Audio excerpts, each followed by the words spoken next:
Hello students, अभी तक हम लोगों ने माइटोसिस के बारे में डिटेल में देखा था और माइटोसिस में हम लोगों ने लास्ट स्टेज जो होता है डिप्लोटिन, वहां तक हम लोग पहुंच चुके थे। ठीक है, टाइकाइनेसिस तक। अब हम बात करते हैं कि जो अब हमने देखा कि जो ये सारे माइटोसिस हो रहे हैं, तो माइटोसिस में अभी तक हम लोगों ने देखा कि न्यूक्लियस का डिवीजन हुआ, क्रोमोसोम का डिवीजन हुआ, सब कुछ का डिवीजन हुआ, लेकिन अभी तक पूरा का पूरा जो सेल है, वो जो प्लाज्मा मेम्ब्रेन है, उसका अभी तक कोई भी डिवीजन नहीं हुआ। जो साइटोप्लाज्म है, उसका कोई डिवीजन नहीं हुआ। तो अब जो सेल है, न्यूक्लियस के डिवीजन को बोलते हैं कैरियोकाइनेसिस।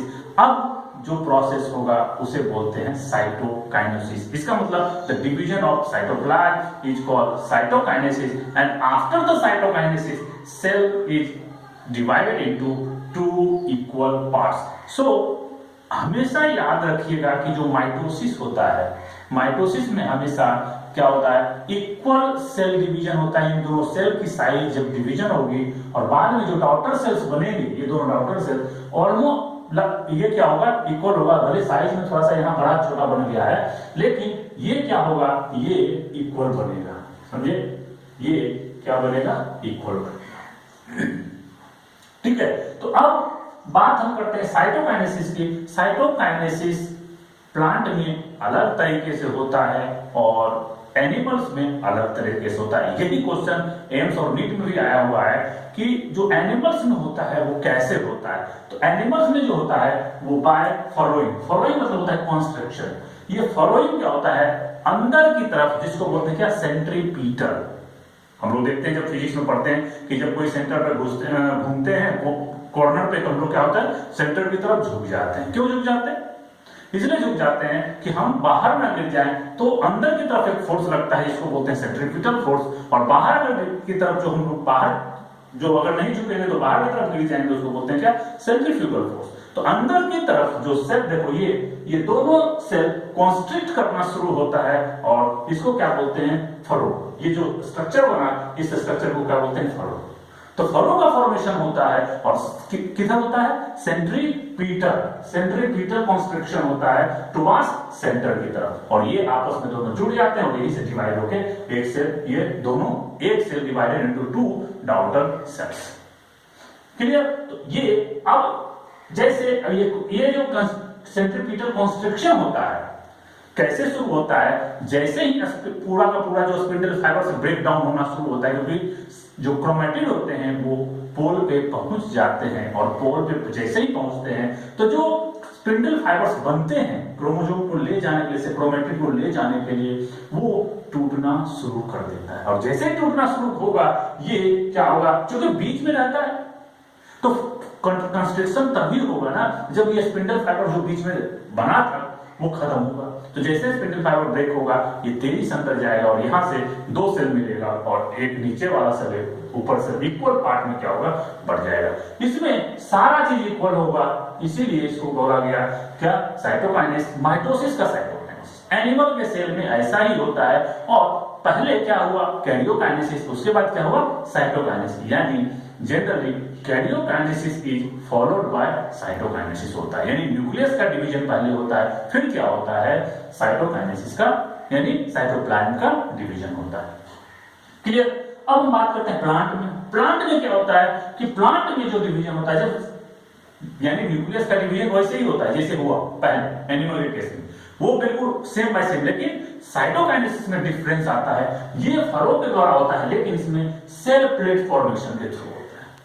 सेल प्लेट फॉर्मेशन कैसे होगा, सेल प्लेट फॉर्मेशन जो उसमें बहुत सारे ऑर्गेनेली होते हैं, इसको लोमासोम बोलते हैं। लोमासोम क्या होता है, बहुत सारे सेलुलोज मटेरियल को क्या करता है, इस क्या बोलते हैं, एकदम बीच में, मिडिल में क्या होता है, अरेंज करना शुरू होता है, और वो बीच से अरेंज करना शुरू करता है और बाहर की तरफ चलता है, यानी सेंट्रीफ्यूगल अरेंजमेंट होता है। यानी सेंटर से शुरू होता, बाहर की ओर अरेंजमेंट हो, उसको बोलते हैं सेंट्रीफ्यूगल अरेंजमेंट। क्योंकि ये एरो से देखें, इधर से इधर हो रहा है, ये किधर हो रहा था, अंदर की तरफ ऐसे, एक और है ऐसे, यानी दोनों बाहर की तरफ जा रहा है, इसको बोलते हैं सेंट्रीफ्यूगल, और सेंटर की तरफ आ रहा हो उसको बोलते हैं सेंट्रीपीटल। तो ये यहाँ पे जो सेल प्लेट बन रहा है वो क्या हो रहा है, सेंट्रीफ्यूगल कॉन्स्ट्रिक्शन, और ये ऑलवेज कहां से शुरू होगा, सेंटर से शुरू होगा। इसीलिए सेल प्लेट फॉर्मेशन जो होता है वो सेंट्रीफ्यूगल होता है। ये नीट का और एम्स का क्वेश्चन पूछा गया है, और जिसमें जो फरो बनता है वो अंदर की तरफ बनता है, सेंट्रीपिटल बनता है। यही मेन इंपॉर्टेंट है, और ये डिवाइड होकर 2 इक्वल डॉटर सेल्स में कन्वर्ट हो जाता है। तो ये हमारा मेन है कि जो साइटोकाइनेसिस होते हैं एनिमल में थ्रू फरो, या जो एनिमल में होते हैं वो अलग टाइप से होता है, प्लांट के सेल में अलग टाइप से डिवीजन, फाइनली साइटोकाइनेसिस होता है। अब बात करें, हमने माइटोसिस पूरा पढ़ लिया, हमने क्या देखा हम लोगों ने कि एनिमल सेल में कैसे होता है, प्लांट सेल में कैसे होता है। तो अब इसका लास्ट जो आता है क्या कि सिग्निफिकेंस क्या है, क्यों होता है माइटोसिस, क्या मतलब है माइटोसिस। तो माइटोसिस इसलिए होता है क्योंकि कोई भी ऑर्गेनिज्म, जैसे हम लोग अगर मान लें हम लोग में 46 क्रोमोसोम होते हैं, क्लियर। अब अगर नहीं हमारा जो साइट और हम एनिमल हमारा जितना भी सोमेटिक सेल्स उसमें कितना होता है 46 क्रोमोसोम्स। अगर 46 क्रोमोसोम हो और एक सेल से दूसरा सेल चूंकि रेगुलर रिमूव होता रहता है, तो सेल जब डिवाइड होगा तो अगला सेल बनेगा, और अगला सेल में अगर थोड़ा सा भी क्रोमोसोम की प्रॉब्लम होगी तो सेल में गड़बड़ियां आना शुरू हो जाएगी, और वो गड़बड़ी की वजह से बहुत सारे प्रॉब्लम होंगे। इसीलिए इसका जो है, इसका काम क्या है कि जितने भी सेल्स हैं हमारे बॉडी में, जिसको सोमेटिक सेल्स बोलते हैं, उसमें क्या करता है ये आइडेंटिकल जेनेटिक कॉन्स्टिट्यूशन को मेंटेन रखता है। हमारे पूरे बॉडी में जितने भी सेल्स हैं, जितने भी ऑर्गन्स हैं, उसमें जेनेटिक कॉन्स्टिट्यूएंट जिसको डीएनए बोलते हैं वो वेरी नहीं करता है, क्रोमोसोम का नंबर चेंज नहीं होता है। 46 है तो सारे सेल में 46 होंगे, एक भी चीज चेंज नहीं होगा। अगर चेंज हो गया तो वहां प्रॉब्लम आ गई, डिजीज हो जाएगा। क्लियर। पहला जेनेटिक कॉन्स्टिट्यूशन, टोटल हर एक सेल में जितना भी डिवीजन होगा इसका सिग्निफिकेंस यही है। पहला टोटल 5 सिग्निफिकेंस है जो बहुत ही जरूरी है। दूसरा, चूंकि जब सेल में डिवीजन नहीं होगा तो सेल का साइज बढ़ता जाएगा, तो बढ़ने की वजह से क्या होता है, उसका वॉल्यूम ज्यादा हो जाता है, सरफेस एरिया कम हो जाता है।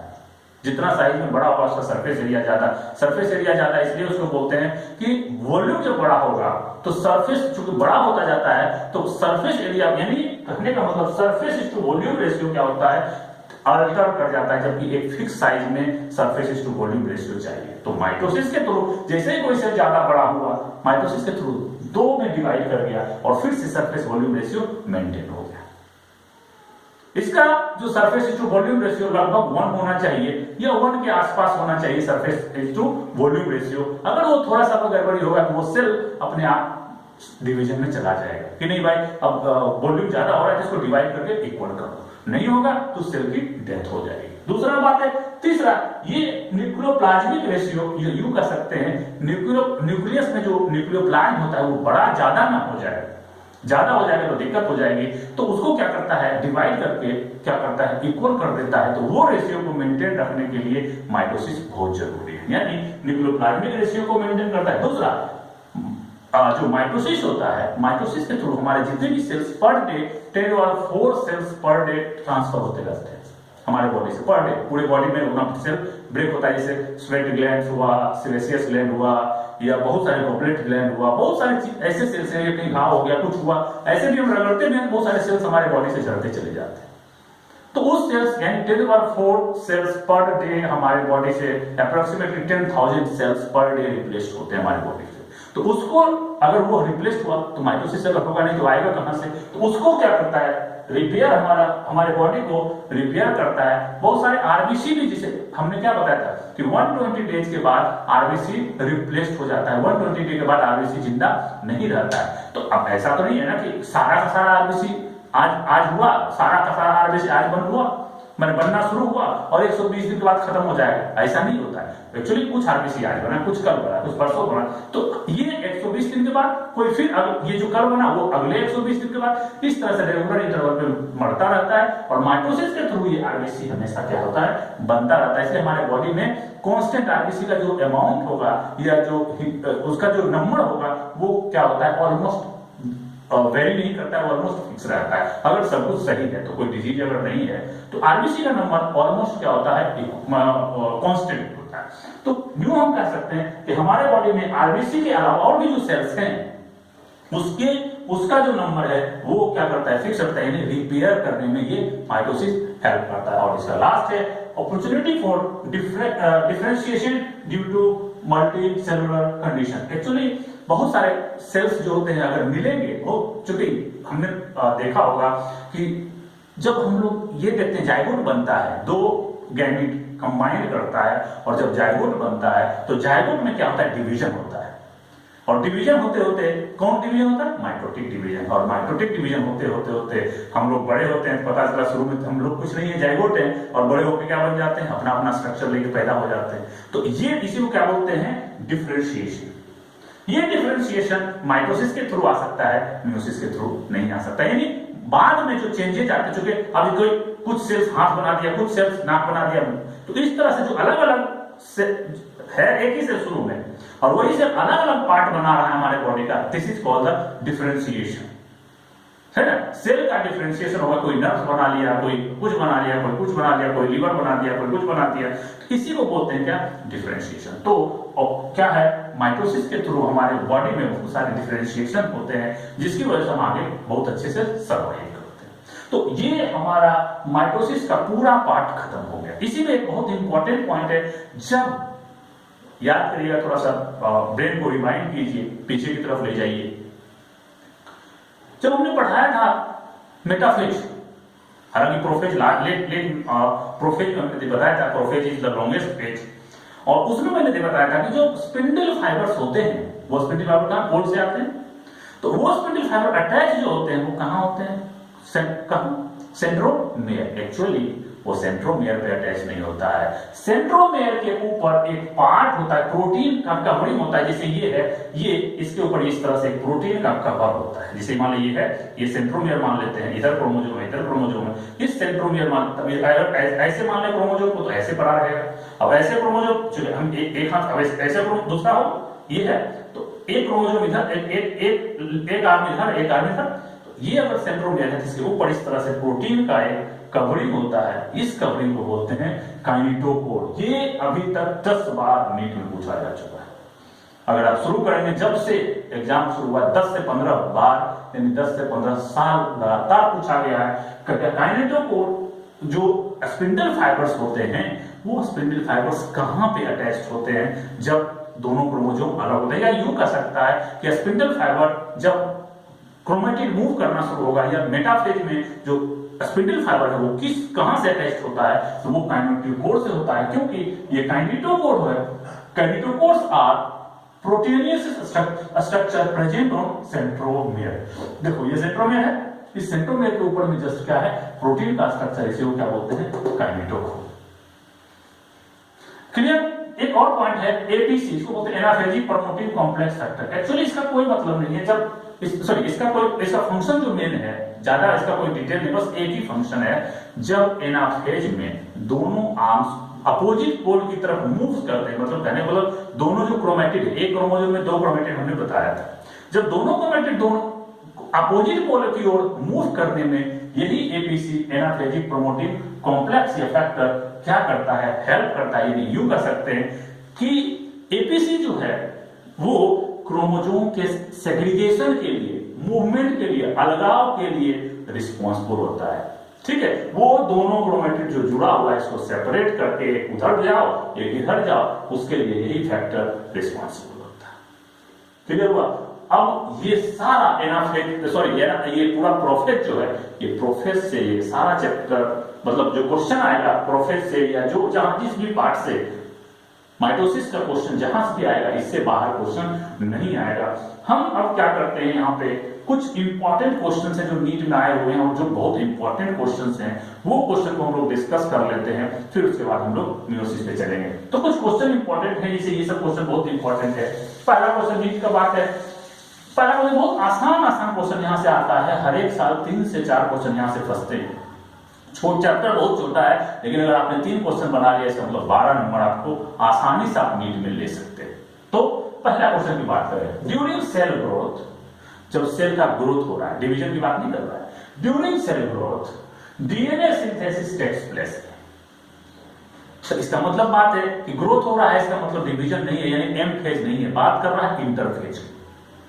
इंटरफेज में 3 फेज होता है, G1 फेज, S फेज और क्या G2 फेज। हमने बताया था कि डीएनए की सिंथेसिस जो होता है, जिसको डीएनए डुप्लीकेशन बोलते हैं, डीएनए रेप्लिकेशन बोलते हैं, वो किस में होता है? एस फेज में होता है। किस में होता है? एस फेज में। क्लियर? और अब देखिए यहां पे क्या हो गया, अब दूसरा ये एक ऑप्शन हो गया, S phase, G phase, G2 phase, M phase, ऐसे डिवाइड कर दिया। ये नीट का क्वेश्चन। इसी में अगर हमने दूसरा क्वेश्चन डाल दिया, ये बहुत आसान क्वेश्चन था, ठीक है ना, ये बहुत आसान। लेकिन एक साल और क्वेश्चन, ये एम्स का क्वेश्चन पूछा था कि during cell growth DNA synthesis takes place in mitosis, तो परेशानी लेके आए माइटोसिस, मियोसिस, बोथ ऑर्गन। क्या हो? माइटोसिस एंड मियोसिस किसका पार्ट है? माइटोसिस एंड मियोसिस जो है वो पार्ट है किसका? एम फेज का। लेकिन डीएनए का जो सिंथेसिस होता है वो किसमें होता है? इंटरफेज में। इसलिए आंसर क्या होगा? बहुत ब्रिलियंट क्वेश्चन है, ध्यान रखिएगा। अगर उस साइड वाला जो ऑप्शन रहेगा ना, तो 90% बच्चा गलती करके आएगा, 90% की बात कर, उसको आप बता दीजिए, क्वेश्चन किसी से भी पूछ लीजिए, वो क्वेश्चन 90% चांस है कि गलत करेगा। और नहीं, अगर उसका अगर कॉन्सेप्ट क्लियर है तब तो फिर कोई, तब तो अगर पकड़ लिया तो टक से पकड़ाएगा, अगर तुरंत से, क्योंकि क्वेश्चन यस और नो का बात है ना, इसमें कुछ समझ उतना तो है नहीं। अगर आपने कॉन्सेप्ट धर लिया, पकड़ लिया तुरंत, तब तो आप आराम से निकल जाएंगे। बट अगर थोड़ा सा आपने थोड़ा सा भी मिस किया तो आपकी क्वेश्चन गलत हो जाएंगे। उस क्वेश्चन दो इंपॉर्टेंट, या यूं कह सकते हैं बहुत ही स्मार्ट ऑप्शन है। क्लियर? अब आते हैं दूसरे क्वेश्चन पे, ध्यान रखिएगा क्वेश्चन क्या कहता है। क्वेश्चन इंटरफेज और एम फेज में हमेशा चलना है, वहीं से इंटरफेज से क्वेश्चन बहुत पूछा जाता है। एम फेज से भी आएगा, ऐसा बात नहीं है कि एम फेज से नहीं आता है, माइटोटिक फेज से बहुत क्वेश्चन आते हैं, लेकिन इंटरफेज में क्वेश्चन बहुत स्मार्ट क्वेश्चन आते हैं। देखिए इसमें क्या है, when a cell has stopped DNA replication, DNA replication हम समझ गए किसमें हो रहा है? S phase. अगर डीएनए रेप्लिकेशन रुक जाए, अगर रुक जाए तो रुक जाएगा तो क्या होगा? For which check point are dominating activate, यानी कौन सा चेक पॉइंट एक्टिवेट हो जाएगा सबसे तेजी से, सबसे पहले, यू कर सकते हैं सबसे पहले या सबसे डोमिनेटिंग रूप में कौन सा फेज एक्टिवेट होगा। तो अगर हम डायग्राम देखें इस तरह से बनाएगा इंटरफेज, तो इंटरफेज में क्या था?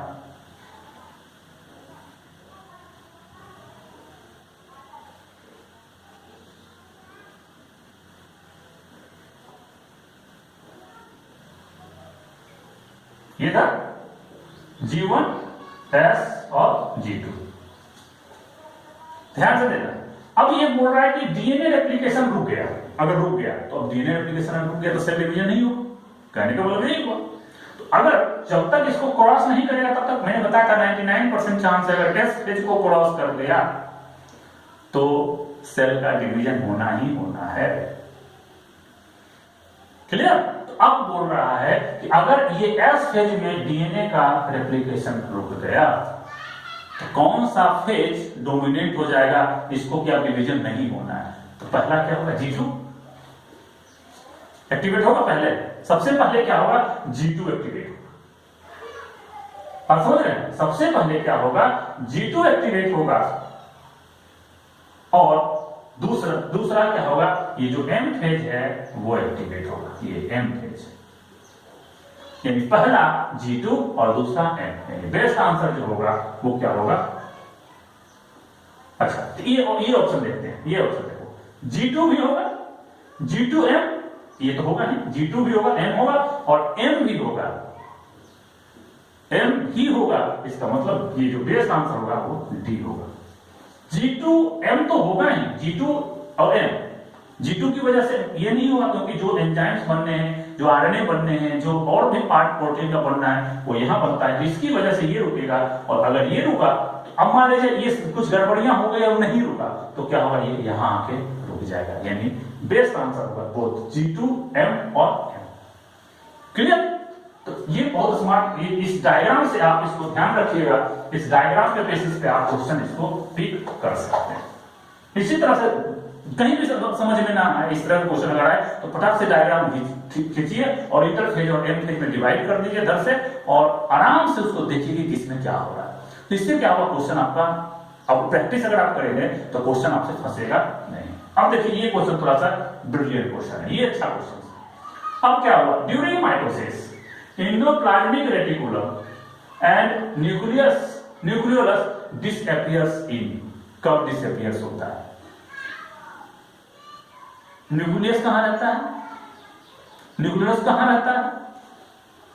अगर हम बात करें मेनली एंडोप्लाज्मिक रेटिकुलम कहां रहता है, साइटोप्लाज्म, और न्यूक्लियस कहां रहता है, न्यूक्लियस के अंदर। यानी न्यूक्लियर मेम्ब्रेन जब तक डिसअपियर नहीं होगा तब तक कोई भी चीज डिसअपियर नहीं होगा। जैसे ही न्यूक्लियर मेम्ब्रेन डिसअपियर हुआ तो न्यूक्लियोलस भी क्या होगा, डिसअपियर हो जाएगा। यानी याद कीजिए प्रोफेज का लेट प्रोफेज, लेट प्रोफेज में ये सारे सिम्टम्स होते हैं, सारा ऑर्गेनली क्या होता है, डिसअपियर हो जाता है। या यूं कह सकते हैं कि चूंकि इसने प्रोफेज, लेट प्रोफेज और लेट अर्ली प्रोफेज में डिवाइड कर दिया। अगर प्रोफेज होता तो प्रोफेज होता, लेकिन लेट अर्ली प्रोफेज में नहीं होता है। अर्ली प्रोफेज में थिकनेस क्रोमोसोम की बढ़ती जाती है, सेंटर की तरफ जाता चला जाता है, सॉरी पेरिफेरी की तरफ लार्जर क्रोमोसोम, सेंटर की तरफ स्मॉलर क्रोमोसोम का अरेंजमेंट होता है। लेकिन इसने क्या किया, डिसअपियर की बात किया। तो डिसअपियर कहां होता है, लेट प्रोफेज। क्लियर? ये सारे नीट के क्वेश्चंस हैं। अब यहां से क्वेश्चन आते हैं, ये क्वेश्चन थोड़ा सा बढ़िया है। देखिए अब कह रहा है if A bacteria divide in every 10 minutes, एक बैक्टीरिया है, माइटोसिस के थ्रू डिवीजन होता है। अगर माइटोसिस हुआ तो एक सेल से 2 सेल बना, एक सेल से 2 सेल बनने में बैक्टीरिया को 10 मिनट लगता है। टाइम कितना हो गया,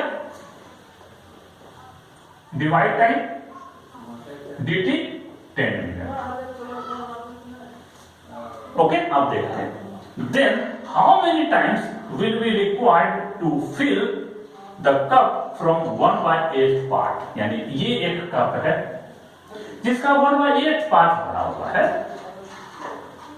पहले से भरा हुआ है।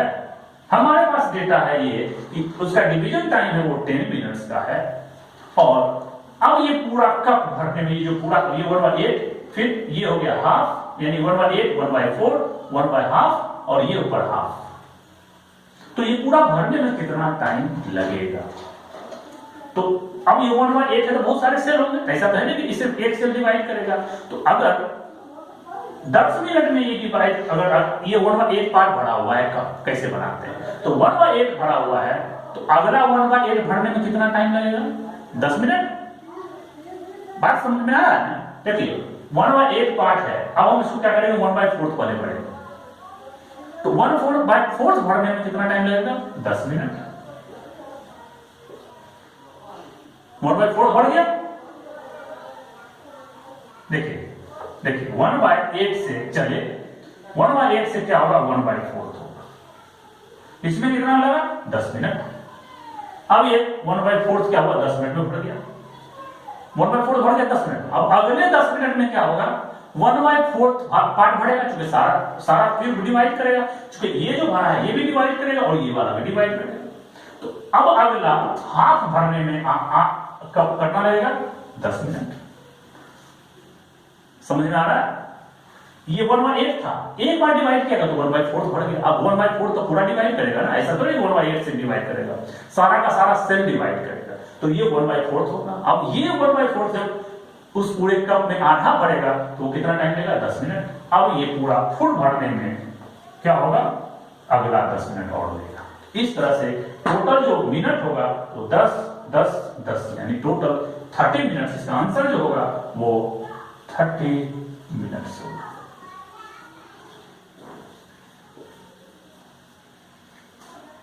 क्लियर? तो इस तरह के क्वेश्चंस, बहुत स्मार्ट क्वेश्चन पूछे जाते हैं, यहां से क्वेश्चन काफी आते हैं। और ये क्वेश्चन क्या करता है, ये एम्स का क्वेश्चन है, और ये क्वेश्चन इस तरह के क्वेश्चन क्या करेंगे, आपको फंसाएंगे और आपको मिलेंगे भी आपके बुक में बहुत सारे क्वेश्चन। इसको प्रैक्टिस करिएगा, नहीं बनेगा तो हमको इमीडिएटली आप सेंड कर दीजिएगा। दूसरा क्वेश्चन देखते हैं, इसी से रिलेटेड, इसी तरह कुछ अच्छा क्वेश्चन से 2-4 क्वेश्चन प्रैक्टिस कर लीजिएगा तो क्वेश्चन आपसे फंसेगा नहीं। अब बात करते हैं कि how much time will be required, कितना टाइम चाहिए to fill the cup by bacteria having division time 1 minute. यानी कहा गया कि एक कप में, एक कप है, इसमें दे दिया कि डिवीजन टाइम इसका 1 मिनट है।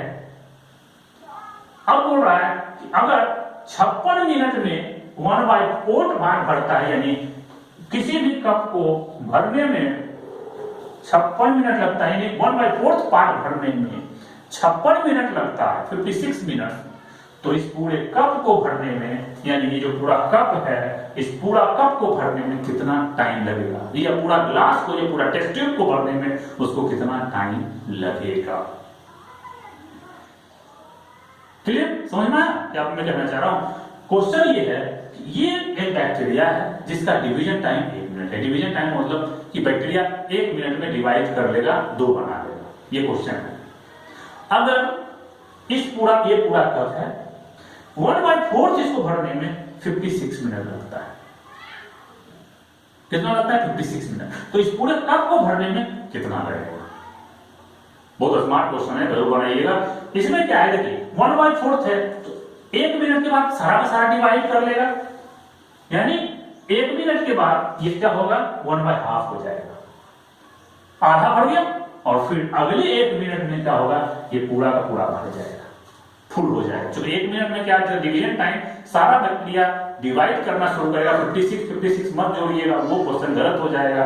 यही मिसकंसेप्शन होता है। किसी के लिए ये भी क्वेश्चन पूछिएगा ना, तो ये क्वेश्चन नहीं बनते हैं, बहुत कम स्टूडेंट से बनते हैं, और यही क्वेश्चन आपको रैंक देगा। डायरेक्ट रैंक बना के अच्छे रैंक पे चले जाइएगा, और वहां पे आपको लगेगा कितना आसान क्वेश्चन था, कोई नहीं बनाता। तो इस क्वेश्चन पे जरूर ध्यान दीजिएगा, यानी 56 मिनट में 1/4 पार्ट, अगले 1 मिनट में ये ध्यान रखना है, यही जो है ना 1 मिनट, ये ध्यान रखना। अगर ये 1 मिनट आपकी नजर में है तो तुरंत पकड़, अगले 1 मिनट में क्या होगा, हाफ कप भरेगा, और हाफ भर गया तो फिर सारा का सारा डिवाइड करेगा तो फुल, अगली बार 1 मिनट में फुल, यानी टोटल 56 + 1 यानी 58, आंसर होगा 58 मिनट। क्लियर हुआ? कितना स्मार्ट क्वेश्चन पूछा जा रहा है। इसी तरह से क्वेश्चन पूछेगा। इसी तरह नीट में एक और क्वेश्चन पूछा था, एक metaphase chromosome attach to spindle fibre by their, यहां से क्वेश्चन पूछा है काइनेटोकोर से, कि जो ये रीड का क्वेश्चन है, बहुत स्मार्ट क्वेश्चन है। तो ये पूछा कि at the metaphase chromosome attach to the spindle fibre by their, किससे जुड़ा हुआ रहता है? तो आंसर क्या होगा, काइनेटोकोर। क्लियर? तो अब इसको आप जो है वो आप माइटोसिस से रिलेटेड जितने भी क्वेश्चन है उसको आप करिए। अब हम लोग शुरू करेंगे क्या, मियोसिस। हम लोग देखते हैं कि मियोसिस में क्या होता है। मियोसिस की बात अगर करें, माइटोसिस में क्या था, माइटोसिस को इक्वेशनल डिवीजन कहा जाता है और मियोसिस को रिडक्शनल डिवीजन कहा जाता है। इसको रिडक्शनल डिवीजन इसलिए कहा जाता है कि इस डिवीजन में क्रोमोसोम का नंबर जो होता है, या यूं कह सकते हैं डीएनए का अमाउंट हाफ हो जाता है, रिड्यूस्ड हो जाता है, इसलिए इसको क्या कहा जाता है, रिडक्शनल डिवीजन। लेकिन इसमें क्रोमोसोम, अगर नंबर की बात करें तो नंबर चेंज नहीं होता है, यानी क्रोमोसोम का अमाउंट हाफ हो जाता है, नंबर सेम रहता है। तो जब क्रोमोसोम का अमाउंट हाफ होता है तो उसमें क्या होता है कि जो डीएनए का जो दोनों क्रोमोसोम, एक क्रोमोसोम में 2 क्रोमेटिड और दोनों क्रोमेटिड में क्या होगा, इक्वल अमाउंट में डीएनए होता है। तो डीएनए का अमाउंट चूंकि हाफ हो जाता है, इसीलिए इसको क्या बोला जाता है, रिडक्शनल डिवीजन बोला जाता है। लेकिन क्रोमोसोम का नंबर चेंज नहीं होता है। लेकिन हम वहां पे देख रहे थे, क्या नाम है, माइटोसिस में ऐसा कोई भी चीज हम लोग नहीं देख रहे थे। क्रोमोसोम भी वही था और डीएनए का अमाउंट भी, माने नंबर भी चेंज नहीं हो रहा था, अमाउंट भी चेंज नहीं हो रहा था। तो खैर अब बात करते हैं मियोसिस को। सबसे पहले मियोसिस टर्म जो देने वाले साइंटिस्ट थे उनका नाम था फार्मर एंड मूरे। क्वेश्चन यहीं से राइज होगा कि who coined the term meiosis. तो meiosis term was given by Farmer and Moore, एंड इसको सबसे पहले डिस्कवर करने वाले एक साइंटिस्ट थे, जर्मन साइंटिस्ट या जर्मन बायोलॉजिस्ट बोल सकते हैं। उनका नाम था ऑस्कर हार्टविग और Oscar Hertwig in 1876 he discovered meiosis in egg of sea urchin. He first discovered in the eggs of sea urchin and described about the meiosis. यानी discovered and also described the meiosis. Meiosis जो होता है वो किसी भी organisms के germ cell में होता है। चूंकि हम लोगों ने फर्स्ट क्लास में डिस्कस किया था कि हमारे बॉडी में 2 तरह के सेल होते हैं, एक होते हैं सोमैटिक सेल्स जिसमें माइटोसिस होता है और दूसरा होता है जर्म सेल्स उसमें मियोसिस होता है। जर्म सेल्स का काम है वो सेक्सुअल रिप्रोडक्शन में हेल्प करता है, जबकि सोमैटिक सेल्स का काम है वो अगर प्लांट है तो वेजिटेटिव रिप्रोडक्शन में हेल्प करता है, या यूं कह सकते हैं सोमैटिक रिप्रोडक्शन में। ठीक है, तो हम बात करें कि मियोसिस की, तो ये जर्म सेल में होता है और ह्यूमन के केस में पूरी लाइफ टाइम में सिर्फ एक ही बार मियोसिस होता है। ठीक है, क्योंकि एक बार अगर मियोसिस हो गया तो अब मियोसिस होने के बाद जितने भी सेल बनते हैं वो सेल जो फर्दर डिवाइड करेंगे वो माइटोसिस के थ्रू करेंगे, क्योंकि एक बार मियोसिस हुआ तो जो अमाउंट है डीएनए का वो हाफ हो जाएगा। अब जो जर्म सेल्स है हाफ मदर से आता है हाफ फादर से आता है, तो हाफ और हाफ फिर में पूरा मिलेगा और फिर क्या हो जाता है, फुल हो जाता है। यानी हमारा जब फॉर्मेशन होता है हमारी पूरी लाइफ टाइम में, हम पूरी लाइफ टाइम में जब हम बनते हैं, जब भी हमारा निर्माण होता है तो हमारे पूरे लाइफ टाइम में सिर्फ एक ही बार मियोसिस होता है। और वो मियोसिस जो होता है वो मियोसिस कब होता है, जब गैमीट हमारे में बनना शुरू होता है। यानी हम अगले जनरेशन में जो गैमीट ट्रांसफर कर रहे हैं वो हाफ करते हैं, वो जो है सिर्फ पूरी लाइफ टाइम में सिर्फ एक ही बार मियोसिस होता है। तो ये कहाँ होता है, जर्म सेल में होता है। जर्म सेल कहाँ होता है, ये ह्यूमन के केस की बात करें तो ह्यूमन के स्पर्म जो होता है वो जर्म सेल होता है, और जो फीमेल में ओवा होता है उसी को क्या बोलते हैं, जर्म सेल। यानी टेस्टिस एंड ओवरी क्या है, वो जर्म सेल से वहीं पे रिडक्शनल डिवीजन होता है और वहीं पे क्या होता है, ये मियोसिस वहां पे कंप्लीट होता है। तो जर्म सेल में होता है और फाइनली वो गैमीट बनता है और इसी गैमीट को बोलते हैं हैप्लॉइड।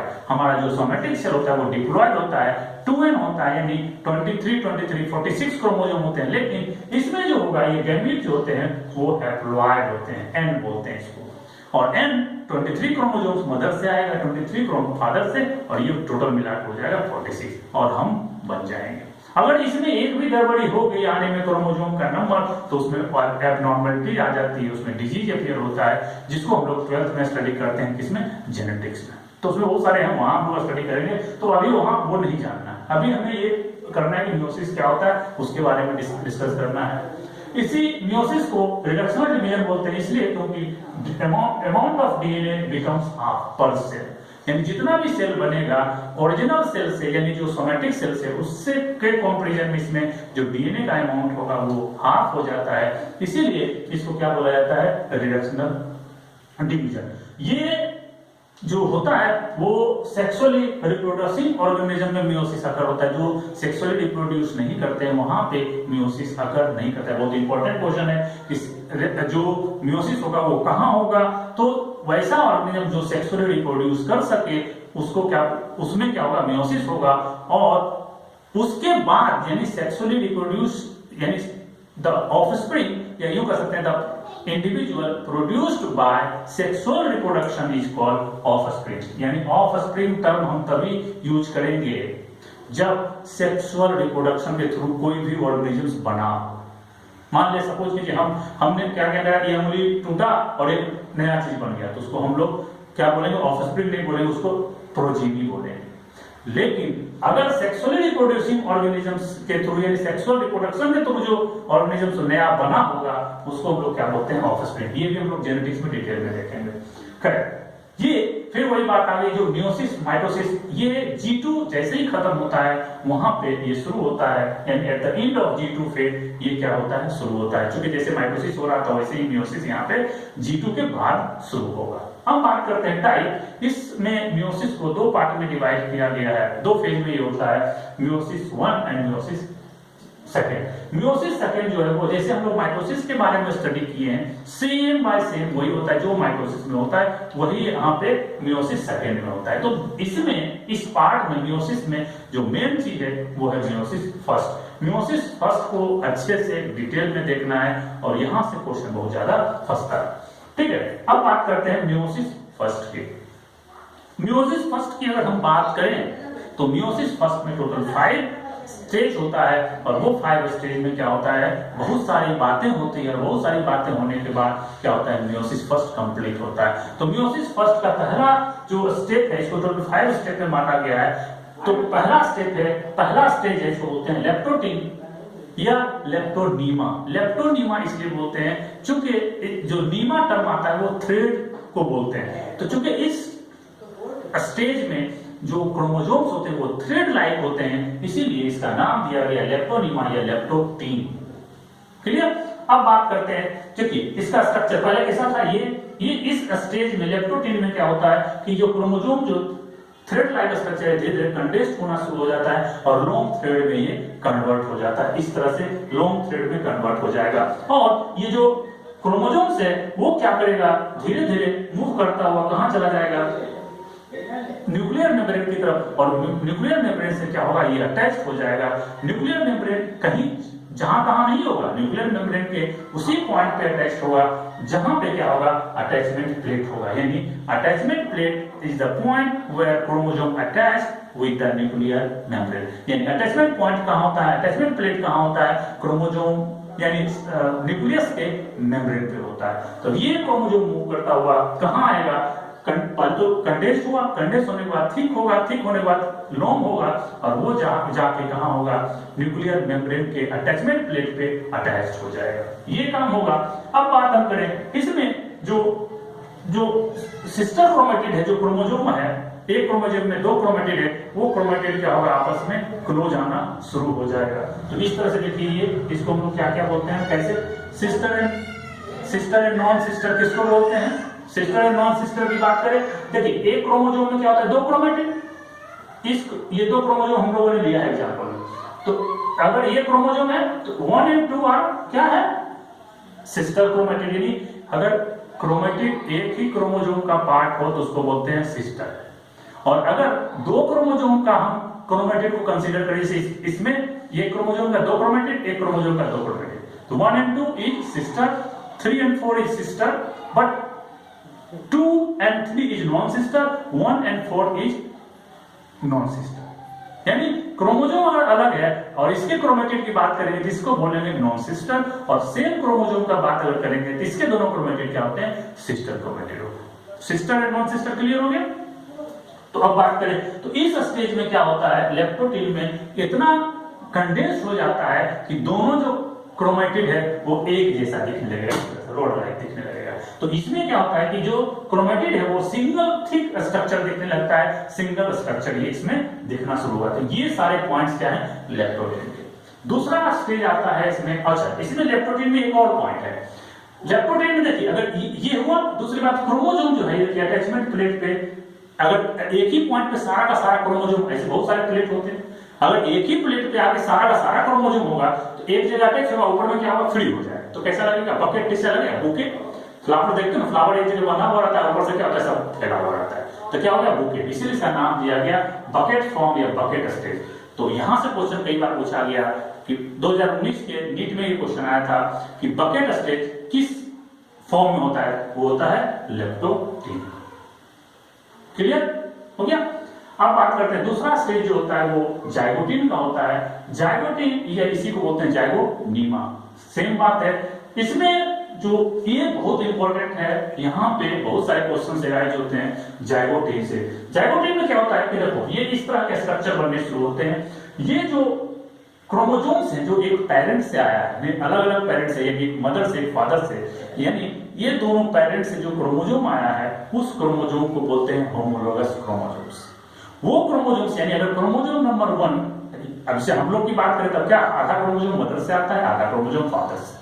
तो जो आधा क्रोमोसोम मदर से आया है उसको बोलते हैं होमोलोगस क्रोमोसोम, और मतलब और ये मान लीजिए सपोज करो 23 इधर से 23 इधर से, यानी 23 होमोलोगस क्रोमोसोम कहां मिलते हैं हमारे बॉडी में, और तब जाके हमारा फॉर्मेशन होता है। तो मदर का जो क्रोमोसोम होगा और जो फादर का क्रोमोसोम होगा, अब 23 है तो नंबर 1 क्रोमोसोम अगर होगा और ये मदर का और ये फादर का, तो ये बिल्कुल सेम बाय सेम होंगे, यानी मॉर्फोलॉजिकली बिल्कुल सिमिलर होंगे। जैसे जीप हम लगाते हैं ना, तो जीप में देखते हो अगर इधर उधर एक भी चला गया तो जीप नहीं लगेगा। यानी जिपर मैनर में क्या होता है, वो दोनों क्रोमोसोम्स जो मदर से और फादर से, और ये नहीं कि वन मदर के दूसरे क्रोमोसोम के साथ वो पेयरिंग करेगा, नहीं।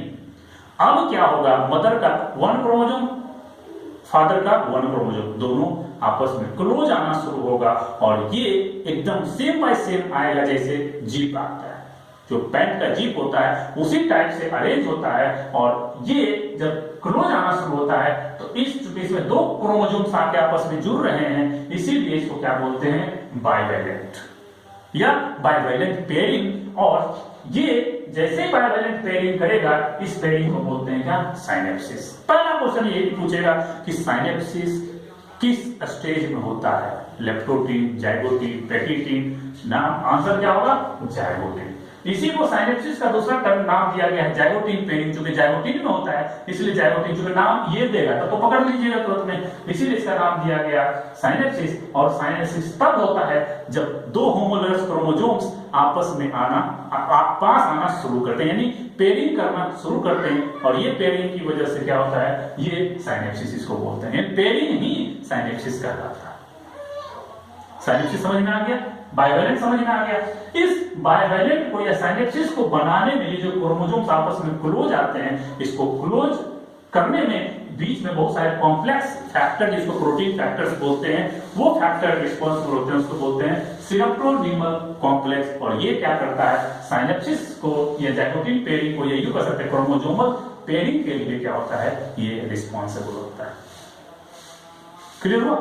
ये चीजें अब बात करें, चूंकि एक क्रोमोसोम्स और दूसरे क्रोमोसोम्स की बात करें तो एक क्रोमोसोम्स में दो क्रोमेटिड और दूसरे क्रोमोसोम में भी दो क्रोमेटिड होते हैं। और अगर हम टोटल, चूंकि ये दोनों क्रोमोसोम आपस में आके होमोलगस क्रोमोसोम जुड़ गए हैं, तो दो इसका टोटल क्रोमेटिड 4 होते हैं। इसीलिए इसको क्या बोलते हैं? टेट्राड। यानी 2 chromatid from each chromosomes formed tetrad. और ये टेट्राड का क्वेश्चन यहां पूछेगा, टेट्राड किसमें मिलता है? टेट्राड किसमें मिलता है? जाइगोटीन में। सिनेप्टोनीमल कॉम्प्लेक्स किसमें अपीयर होता है? जाइगोटीन में। जिपर, और ये जो साइनेप्सिस होता है ये जिपर लाइक मैनर में होगा, ये क्रोमोसोम क्या होगा? एकदम एकदम जिप के जैसा क्रोमोसोम क्या होगा? आपस में अटैच होगा, पेयरिंग होगा, और ये होगा जिपर लाइक मैनर। यहां से क्वेश्चन भी आपको पूछा जाएगा। तो ये हो गया। अब बात करते हैं, ये जो पेयरिंग हुआ है, ये जो पेयरिंग हो रहा है, ये होमोलोगस क्रोमोसोम की जो पेयरिंग होगी है, वो क्रोमोसोमल, उसको क्रोमोसोमल पेयरिंग बोलते हैं। वो 3 तरीके से होता है। पहला प्रोटर्मिनल मतलब टर्मिनल से शुरू होगा, कहां? सेंटर की तरफ जाएगा, यानी सेंट्रोमियर की तरफ। यहां देखो, साइड से शुरू हुआ, ऊपर से, और कहां जा रहा है? सेंटर की तरफ, यानी सेंट्रोमियर। यहां पे इसको बोलते हैं प्रोटर्मिनल। प्रोसेंट्रिक यानी सेंट्रोमियर की तरफ से शुरू होगा, बाहर की तरफ जाएगा। ये सेंट्रोमियर के बगल, एकदम सेंट्रोमियर के सामने में कभी भी सिनेप्टोनीमल कॉम्प्लेक्स नहीं आता है। इस दोनों के बीच में देखो, यहाँ भी खाली छोड़ा है, यहाँ भी खाली छोड़ा हुआ है, यानी सेंट्रोमियर के सामने से नहीं होता। वहां वहां क्वेश्चन आएगा कि जब होमोलोगस क्रोमोसोम आपस में जुड़ते हैं तो सिनेप्टोनीमल कहां पे एब्सेंट होता है? तो वो है सेंट्रोमियर पे। सेंट्रोमियर पे कभी भी सिनेप्टोनीमल कॉम्प्लेक्स नहीं होता है। क्लियर? तो इसको बोलते हैं प्रोसेंट्रिक। अगर सेंट्रोमियर के जस्ट बगल से शुरू हो और बाहर की तरफ जाए, उसको बोलते हैं प्रोसेंट्रिक। और एक होता है रैंडम या इंटरमीडिएट। ये प्रोसेंट्रिक भी हो सकता है, प्रोटर्मिनल कहीं से शुरू होगा और वो जल्दी जल्दी कर लेगा। जनरली जो पेयरिंग होती है वो रैंडम या इंटरमीडिएट ही होती है, क्योंकि जल्दी करना होता है तो जल्दी जल्दी करेगा, तो वो आसानी से क्या होगा? क्रोमोसोम की पेयरिंग हो जाएगी। तो ये सारा जो डिस्कशन है जाइगोटीन का, यहां से क्वेश्चन बहुत ज्यादा पूछा जाता है। इसके बाद तीसरा स्टेज आता है इसका, जिसको बोलते हैं पैकिटीन, या इसी को बोलते हैं पैकिनिमा। ये भी बहुत इंपॉर्टेंट है, यहां से क्वेश्चन बहुत इंपॉर्टेंट है। तो यहां पे क्या होगा कि सबसे पहले अगर हम इस डायग्राम को कोशिश करें, इस डायग्राम में देखिए ए क्रोमोसोम्स जो है, ये ए और एक जो ए क्रोमोसोम में 2 क्रोमेटिड होगा, फिर B and B, C and C, D and D. तो ये जो क्रोमोसोम, ये जो है इसमें इस तरह से जो मैंने बनाया है बी, ठीक है, ये देखिए बी एंड बी, ये क्या है? होमोलोगस सिस्टर क्रोमेटिड है, ये बी दोनों, और ए सिस्टर, सी सिस्टर, और डी क्या होगा? सिस्टर होगा। और अगर इसका एक क्रोमेटिड और इसका एक क्रोमेटिड, ये दोनों क्या है? नॉन सिस्टर, यानी A and B non sister, C and D non sister chromatid होगा। अब पैकिटीन स्टेज में क्या होता है कि आपस में जो नॉन सिस्टर क्रोमेटिड, ध्यान रखना है, नॉन सिस्टर क्रोमेटिड में कुछ आर्म्स क्या होता है, जैसे मान लीजिए ये अपना कुछ आर्म्स दे देगा ए को, और ए वाला कुछ अपना आर्म्स दे देगा बी को, और इस तरह से देखो ये पूरा क्रोमोसोम है ए, लेकिन इतना पार्ट आ गया बी का। यानी हमारा मदर और फादर में जो दोनों होमोलोगस क्रोमोसोम था, तो उसमें क्या हुआ? कुछ पार्ट मदर का आ जाएगा फादर वाले क्रोमोसोम में, और कुछ पार्ट फादर का चला जाएगा मदर वाले क्रोमोसोम में। इसीलिए जब चाइल्ड प्रोड्यूस होता है तो उसमें देखते होंगे मदर का भी कुछ कैरेक्टर होता है, कुछ फादर का भी कैरेक्टर होता है। इसी प्रोसेस को जो ट्रांसफर ऑफ एक्सचेंज ऑफ जिसको बोलते हैं या एक्सचेंज ऑफ क्रोमेटिड पार्ट होता है, non sister chromatid part, that is called the crossing over. और इसी क्रॉसिंग ओवर की वजह से क्या होता है, वेरिएशन होता है। इसीलिए कोई भी बच्चा अपने माँ बाप के एग्जैक्ट 100% सिमिलर नहीं होता है। अब गौर कीजिएगा, due to the crossing over variation होगा और वो अपने पेरेंट्स से क्या होगा, अलग हो जाएगा। और यही वेरिएशन आगे जाके इवोल्यूशन के लिए रिस्पॉन्सिबल होता है। इसीलिए जेनेटिक्स जब हम लोग 12th में पढ़ेंगे तो वहां पे देखेंगे कि बिना क्रॉसिंग, जिसमें भी क्रॉसिंग ओवर नहीं होता, इसलिए देखिए जो हम लोग प्लांट लगाते हैं जिसमें सेक्सुअल रिप्रोडक्शन नहीं होता, क्रॉसिंग ओवर नहीं होता, लगेगा एक जैसा देखने में सारा।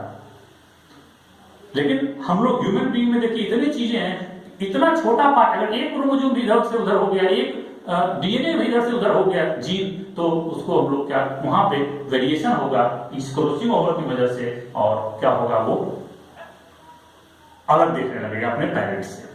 तो ये क्रॉसिंग ओवर होता है। अब बात करते हैं, इस क्रॉसिंग ओवर होने के लिए एक एंजाइम्स प्रेजेंट होता है, कहां पे, इस सिनोप्रोनिमल कॉम्प्लेक्स के बीच में। उस माने वो एक नोड्यूल होता है क्रोमोसोम का, इसमें डीएनए का पार्ट होता है, ये डीएनए और इसमें कुछ आरएनए भी होता है जो एंजाइम की तरह, जो एंजाइम प्रोड्यूस करता है, वो एंजाइम का नाम है, या इस पहले इस नोड्यूल्स की बात करें तो ये नोड्यूल्स को बोलते हैं रिकॉम्बिनेज नोड्यूल्स। और ये रिकॉम्बिनेज नोड्यूल्स रिकॉम्बिनेज एंजाइम्स को बनाता है। क्यों? क्योंकि इसके पास डीएनए है, इसके पास आरएनए है, और वो एंजाइम क्या करेगा, इस जो ये रिकॉम्बिनेशन हो रहा है, ये क्रॉसिंग ओवर हो रहा है, इसके लिए क्या करेगा, ये रिस्पॉन्सिबल हो जाएगा।